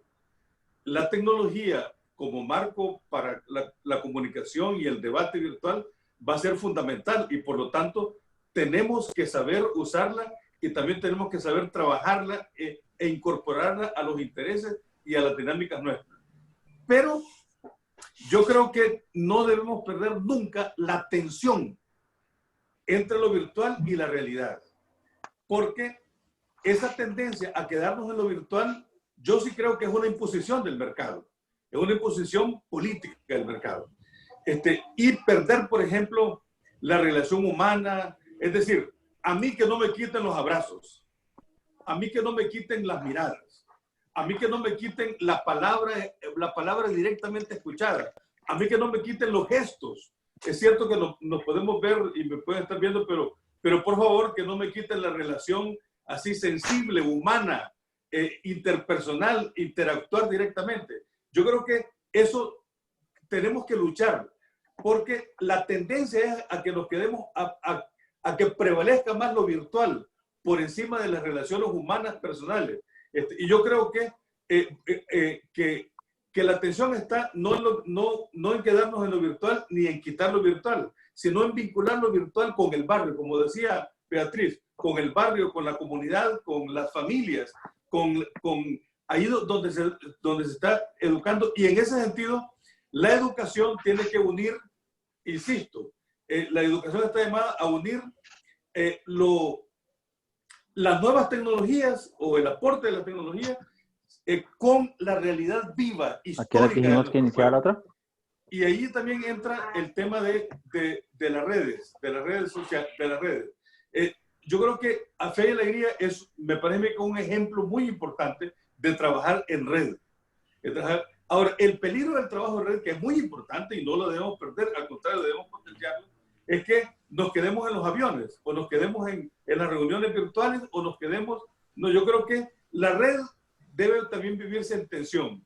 La red nos vincula Honduras con Brasil, con Argentina, con Chile, con México, con España, con Europa, pero sobre todo la red tiene que unirnos y nunca dejar que perdamos el pie puesto en el territorio, el pie puesto en lo local, el pie puesto en las relaciones directas organizativas. Es decir, que seamos una comunidad organizada en movimiento desde lo virtual, desde la red, pero anclada en las relaciones históricas específicas. Muchas gracias, Padre Melo. Pepe. Bueno, sí, yo creo que es muy importante ahora que cuando, por ejemplo, el propio término de calidad educativa, ¿no? Que intentemos acabarlo de configurar, acabarlo de definir, acabarlo incluso de ver a la luz de todo lo que está ocurriendo, pero no de lo que está ocurriendo de una manera tan transitoria, sino también de lo que está ocurriendo y de lo que pensamos a medio plazo, ¿no? Incluso el propio concepto, que seguramente creo que ha venido como para quedarse, ¿no? Que es el de normalidad subversiva, pues también desarrollarlo, ¿no? Profundizar en él. ¿Qué significa, ¿no? Porque muchas veces el propio término de calidad educativa a veces se ha identificado más como un privilegio, ¿no? Calidad ha sido la excelencia, los estudiantes que obtenían mejores resultados, o sea, los que iban a escuelas normalmente de clase alta, ¿no? Y de escuelas privadas, digámoslo así, en ciertos contextos, y en cambio no se ha entendido como el derecho a la educación. En el momento que vamos a definir el derecho a la educación es cuando creo que tenemos que ser muy exigentes con el modelo de enseñanza-aprendizaje y de formación integral que imaginamos. No vaya a ser que pensemos que el que teníamos era el bueno. El que teníamos, no digo antes de la pandemia, digo el que venimos arrastrando desde mediados y finales del siglo XX. Aquel era el bueno, y entonces ahora parece que nos están quitando las cosas, nos están deconstruyendo, sino pensemos el derecho a la educación, que significa, como algunas personas han señalado en el chat, significa la capacidad de una persona por crecer integralmente alrededor de un conocimiento que va adquiriendo, que le permite formarse su propia opinión, hacer análisis crítico de la realidad, crear pensamiento y transformar. Yo creo que la escuela que teníamos no era una escuela que estaba orientada a la creación transformadora. No digo Fe y Alegría, estoy hablando en términos generales. No era una escuela orientada al pensamiento crítico, a crear. A veces yo digo un poco en broma, hay algunos profesores, algunos de mis colegas confunden pensamiento crítico con tener su pensamiento. La idea de crítica que ellos tienen, ¿no? Pero no la capacidad de crear en los alumnos precisamente esa educación orientada a crear argumentación, a abrirse al mundo, ¿no? Como eso, precisamente en sectores tan vulnerables, ¿no? O en sectores de rurales, ¿no? Como alguna persona ha señalado, muchas veces tiene otras connotaciones y tiene otras dificultades y tiene otra complejidad, es cuando tenemos que imaginar o cuando tenemos que ser capaces de construir qué significa el derecho a la educación. ¿Qué significa en estos momentos el propósito educativo? ¿Para qué necesitamos una escuela? ¿Para qué la queremos? Ese para qué nos lo tenemos que preguntar permanentemente, porque si no hay una especie de inercia que me lleva, y yo insisto, la inercia que la escuela lleva fundamentalmente es una inercia en la cual el bienestar del alumno, sus emociones, la mochila de conocimiento con la que llega, muchas veces ha sido aparcada en función de los currículums, en función del programa oficial, en función de lo que hay que hacer, ¿no?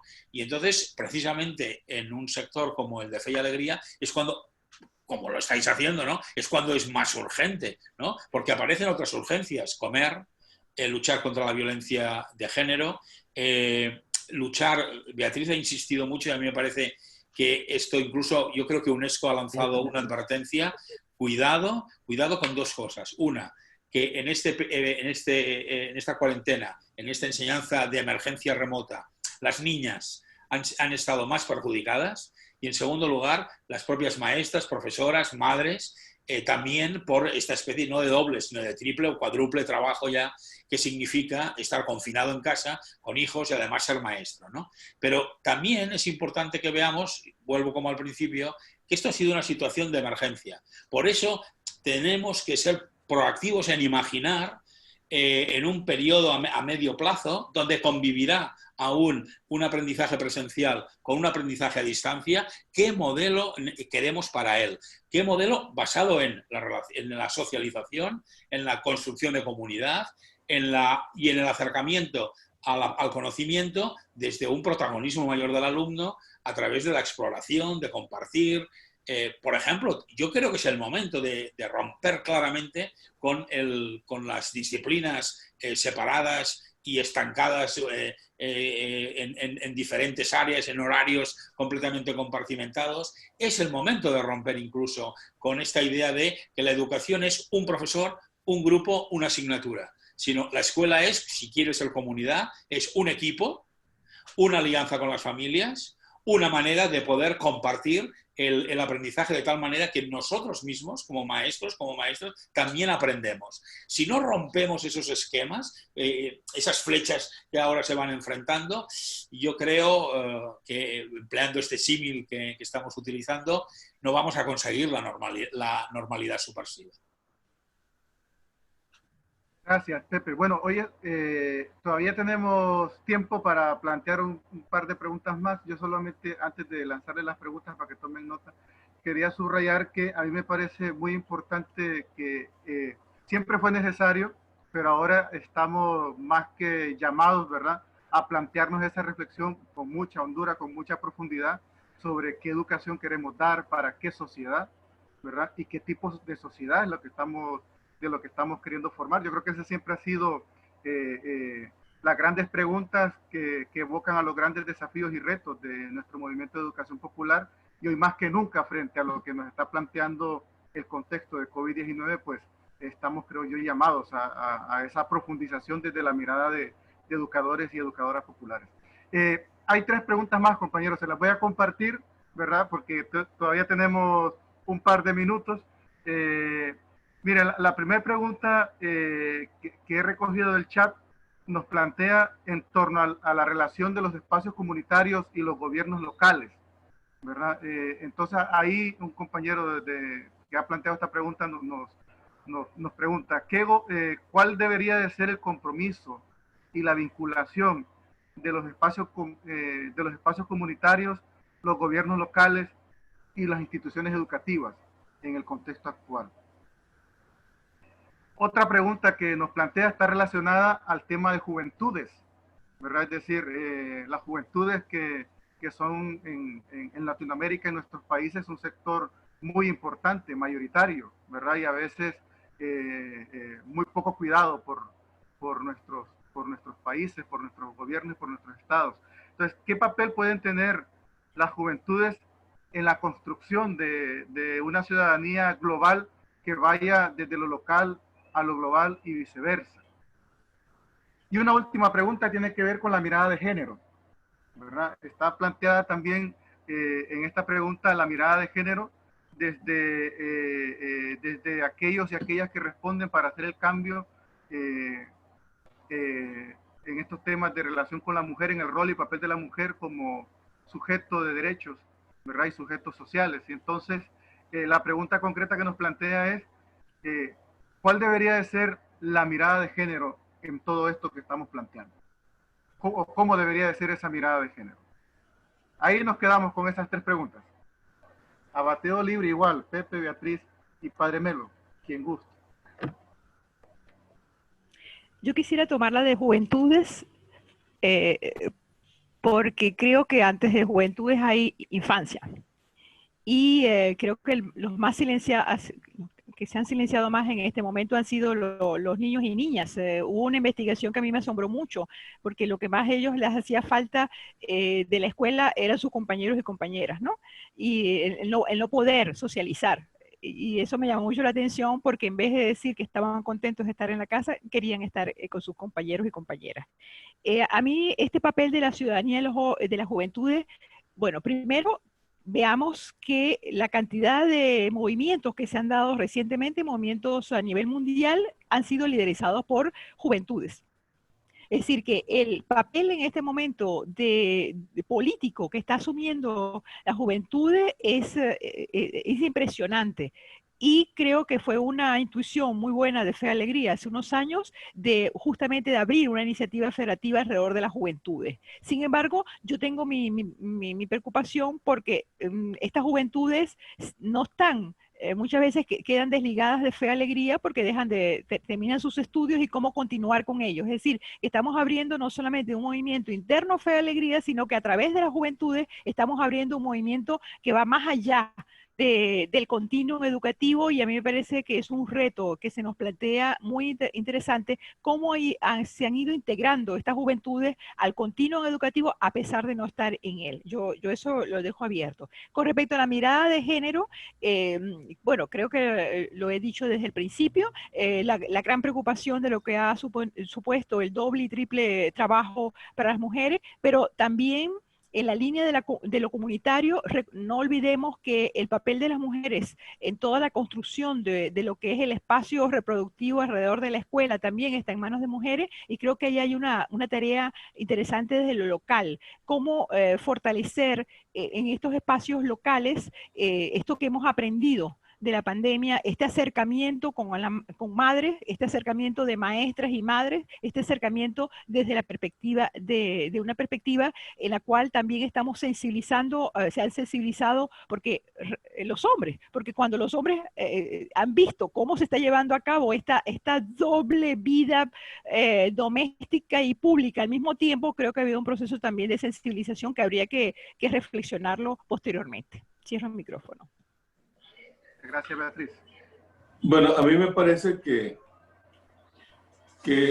frente a estos 3 temas, lo local,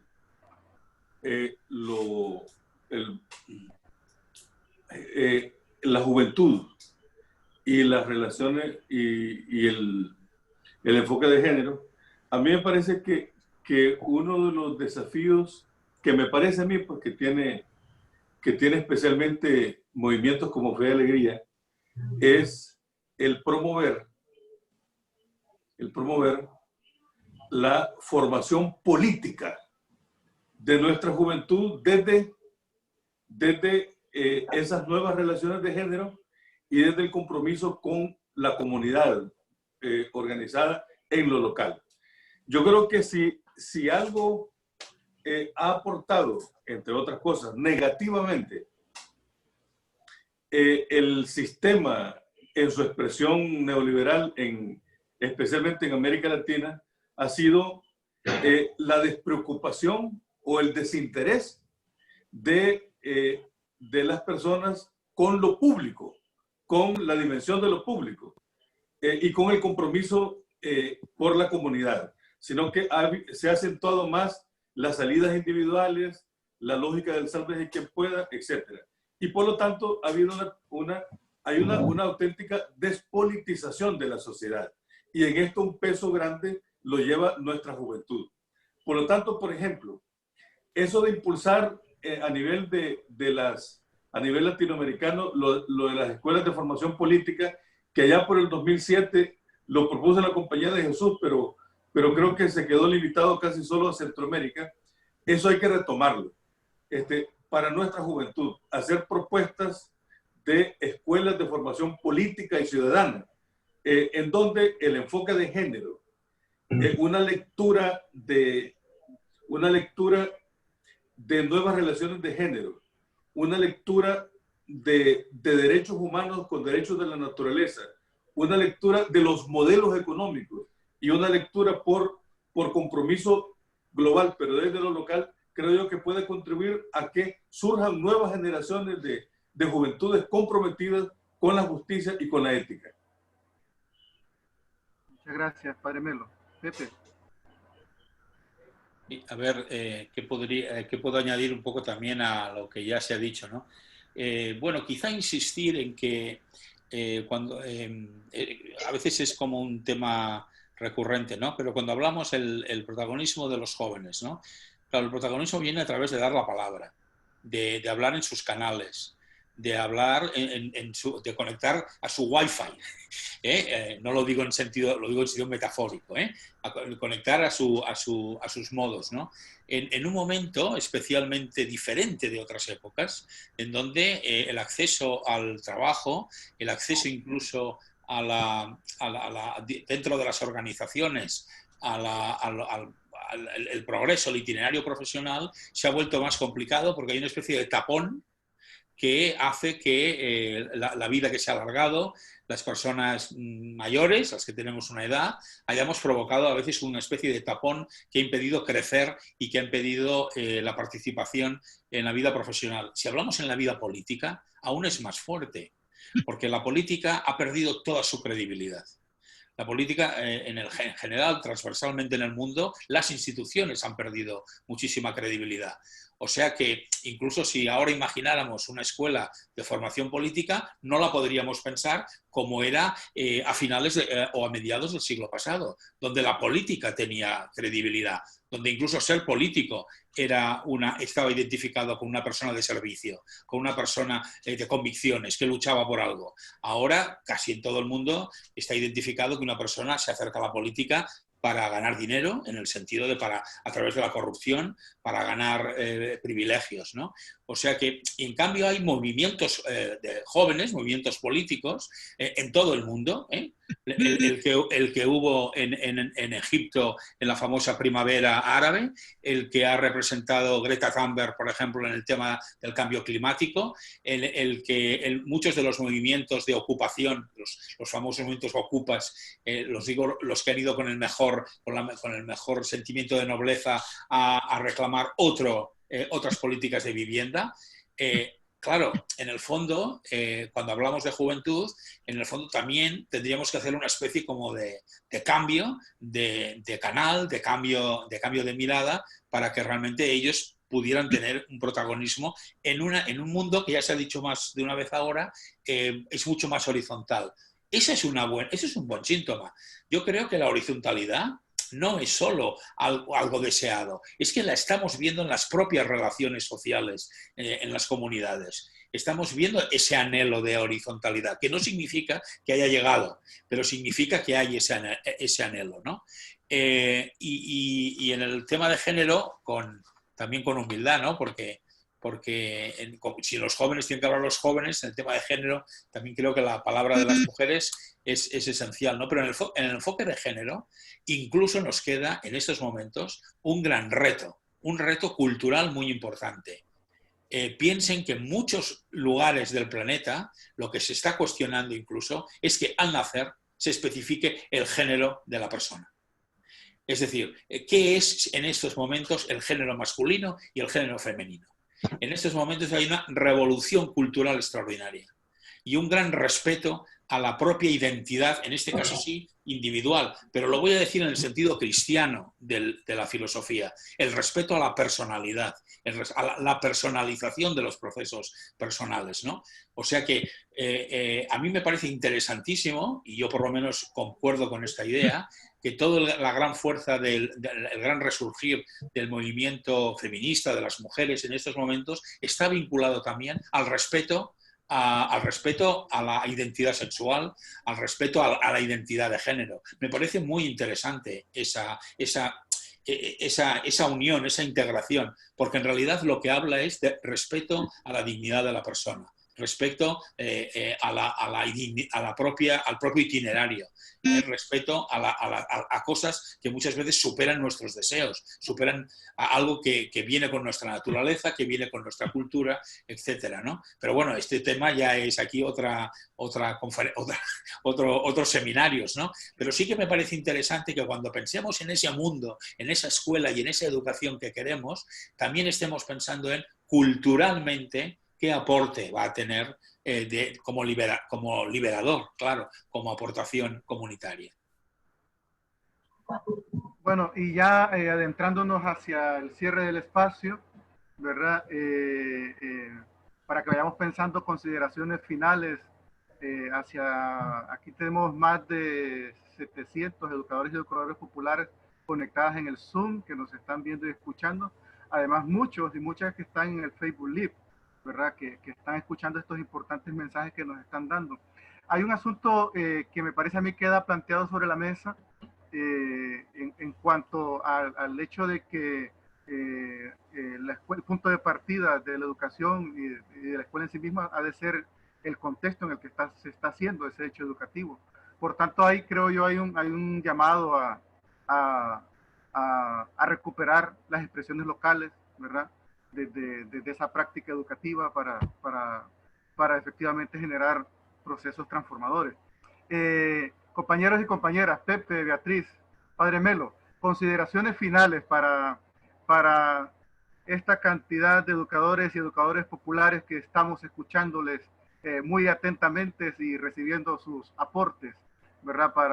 Para lo que queremos hacer como movimiento, porque les quiero contar que mañana continuamos ya en la reflexión como movimiento, pero queríamos primero escuchar sus palabras y sus orientaciones para el proceso de mañana.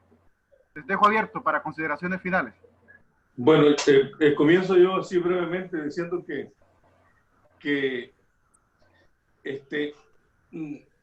yo retomo lo que dijo Pepe.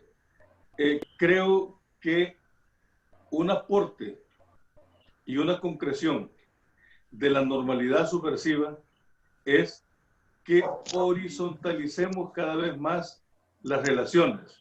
Y ese es uno de los mayores servicios que puede dar la educación. Y por lo mismo, entonces, romper en todo lo posible con esa línea vertical que es lo que ha definido el poder como dominio, como control, como imposición, como opresión. Al horizontalizar las relaciones humanas, entonces estamos dando una dimensión nueva a la política, en donde el poder lo vamos a ir entendiendo cada vez más como esas relaciones de hermandad, esas relaciones de igualdad, que entonces nos lleven a definir el poder como todo aquello que puede transformar la sociedad desde, y a la humanidad desde el bien común, desde el respeto a los derechos humanos, desde el respeto a los derechos de la naturaleza, desde el respeto a la diversidad, a la diversidad de género. Y en ese sentido creo yo que estaríamos abriendo un enorme escenario nuevo para que la normalidad subversiva sea conducida por las juventudes que son cada vez más, creo que son más, cada vez más niegan la verticalidad y cada vez más empujan por la horizontalidad. Horizontalidad contra la verticalidad como expresión histórica de la construcción de una normalidad subversiva. Gracias, Padre Melo. Pepe o Beatriz, quien guste. Bueno, si queréis, así le dejamos la última palabra fantástica a Beatriz, ¿no? Bueno, yo creo que lo que tenemos que replantear profundamente, pensar, si vamos a iniciar procesos, yo creo que debemos evitar la pasada al activismo inmediata y pensar para el medio plazo, nuevamente, qué propósito tiene la educación popular de fe y alegría, para qué la queremos, para qué la necesitamos, qué es lo que queremos, mucho antes del cómo lo vamos a hacer. Hay muchas preguntas en el chat que he ido leyendo. ¿Cómo se debe abordar la educación a distancia? ¿Cómo se puede transformar incluso en esta mirada más interdisciplinar? Claro, todas estas preguntas que ahora no nos da tiempo de contestar, ¿no?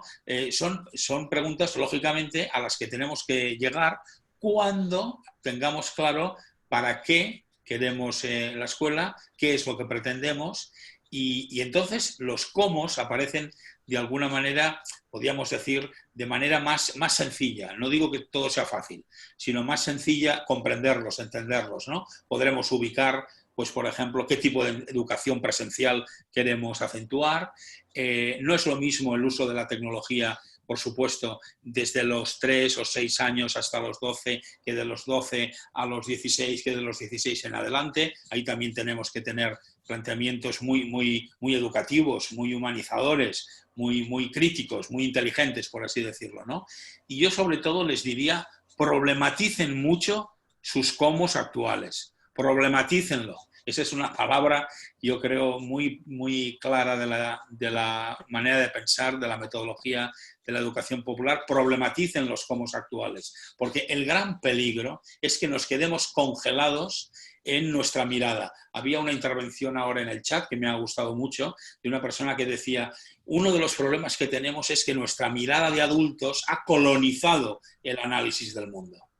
Me parece muy interesante eso, porque en realidad no es el adulto, tenemos la experiencia, la acumulación, pero en el otro lado de la moneda tenemos también muchas veces esta congelación del análisis y de la mirada, que la seguimos viendo como casi la teníamos hace muchos años. No congelemos nuestra mirada.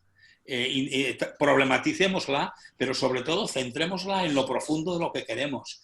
Y entonces yo creo que será un poquito más fácil entender con nuestros recursos, con los que tenemos, algunos muy pocos, otros más, pero con otra mano, para mí claramente la exigencia del derecho a la educación universal en condiciones para toda la ciudadanía. El padre Melo lo decía al principio, ¿no? ¿Qué significa la presencia de un Estado para la equidad, para la igualdad, para la atención de los débiles, la educación de discapacitados, que también alguna persona preguntaba? Claro, todo esto con la otra mano tenemos que ir teniendo propuestas, ideas claras, pero con la primera tenemos que problematizar nuestros cómo. Si ustedes van a empezar unas jornadas, yo creo que no se queden paralizados en la problematización, pero intenten buscar miradas diferentes. La mirada del río Cardené. El mundo es el mismo. Es mi mirada la que ha cambiado. Gracias, Pepe. Beatriz. Sí, a mí me gustaría detenerme para finalizar en las consecuencias trágicas de este momento, porque sabemos que hay una profundización de las desigualdades, una profundización de la pobreza, y algo terrible, y que el padre Melo nos decía, es la profundización del autoritarismo.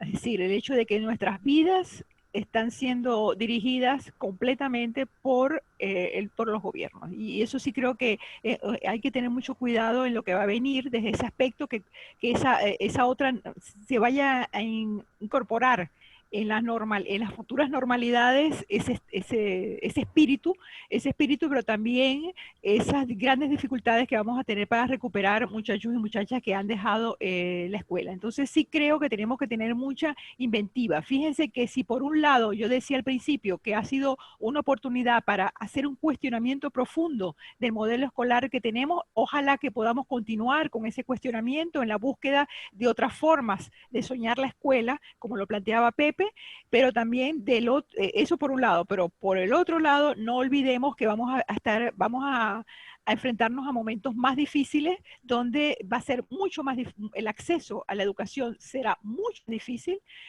por las condiciones en que vive la gente. Estamos viviendo la enfermedad en casa, todo este tema del peligro que estamos corriendo, y al mismo tiempo tenemos que mantener el optimismo y decir todo va bien. Entonces sí creo que yo quisiera tener eso en cuenta, no perder la oportunidad de seguir cuestionando la escuela como se ha venido haciendo en este momento. Como decía, ha habido un resurgir de las pedagogías críticas y la educación popular justamente por esta lectura tan profunda que estamos haciendo de la escuela desde la casa, pero por otro lado no perder de vista que nos vienen tiempos más difíciles y que tenemos que ver de qué manera recuperamos a muchachos y muchachas que han tenido que dejar la escuela porque no están en condiciones de continuar, pero por el otro lado también poder continuar profundizando la relación que sin darnos cuenta hemos ido estableciendo con las familias, con padres y madres que han ido acompañando estos procesos educativos. Muchas gracias.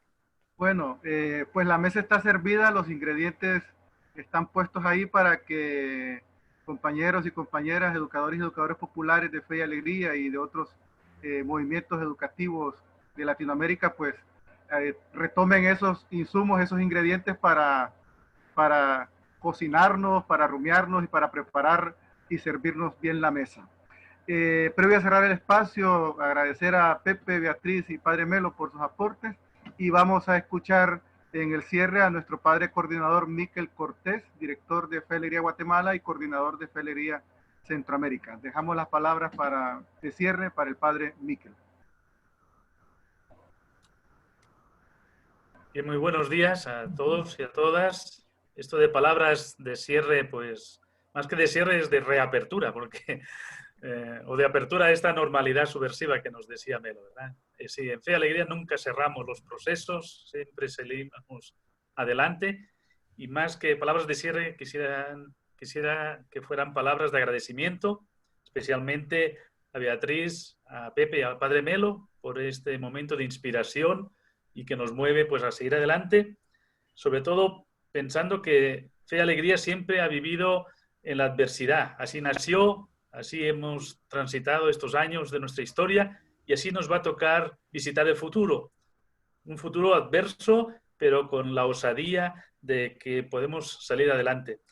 Hoy se ha dicho mucho aquí el tema también de la calidad educativa, el derecho a la educación, son términos que en Fe y Alegría son familiares, pero retomaría el cómo los ponemos en práctica, ¿verdad? Cómo vamos a ser como educadores, como movimiento global, ¿verdad? A hacer realidad este derecho a una educación de calidad en contextos vulnerables. Y quizás también creo que es importante el no temer a las tensiones, ¿verdad? Entre lo virtual y lo presencial, entre lo global y lo local. Nos va a tocar vivir en esa tensión y para ello creo que tenemos que constituir un tiempo de discernimiento, ¿verdad? Un discernimiento, pues no tanto espiritual quizás, sino más un discernimiento social, un discernimiento pedagógico y un discernimiento político también. Desde Fe y Alegría también tenemos una vocación de acción pública, de acción política, de transformar las políticas públicas, y esto es importantísimo para que ese cambio, para que esa educación transformadora sea una realidad. Agradecer también a todos los participantes, hemos casi superado los 600, ¿verdad? Por estos medios, y es un indicativo del interés y de que el movimiento Fe y Alegría está vivo, que la iniciativa 10 pues tiene mucho que aportar a la federación. Quiero agradecer a los que han organizado este conversatorio, invitarles también a que continuemos mañana profundizando estas temáticas porque es tiempo de repensar, es tiempo de reconstruir y es tiempo de soñar juntos desde esa nueva horizontalidad, desde esa manera de reticular nuestras acciones, de vivir esa redarquía y vivir la esperanza que es la gran oportunidad de esta pandemia. Así que muchas gracias a todos y a todas y seguimos siempre comprometidos con esta educación popular, de calidad y como derecho universal. Que tengan un buen día. Muchas gracias, Padre Miquel, Pepe, Beatriz, Padre Melo, y a todos y a todas los participantes. Un hasta luego. Cerramos esta puerta, pero abrimos otra para seguir construyendo unidos con fe y con alegría la esperanza de Dios en nuestra tierra y en nuestro mundo y en nuestro continente y en todos nuestros países. Saluditos, muchas gracias. Hasta luego, mucho gusto. Hasta luego, Lucila, mucho gusto. Saludos a todos. Hasta luego, muchísimas gracias. Hasta el próximo encuentro. Muchas gracias. Gracias por el espacio. Gracias. Qué alegría. Gracias. Desde Bolivia. Hasta luego. Nos vemos. Saludos desde el Perú. Gracias. Desde Corrientes. Desde Guatemala. Desde El Salvador. Desde Petén.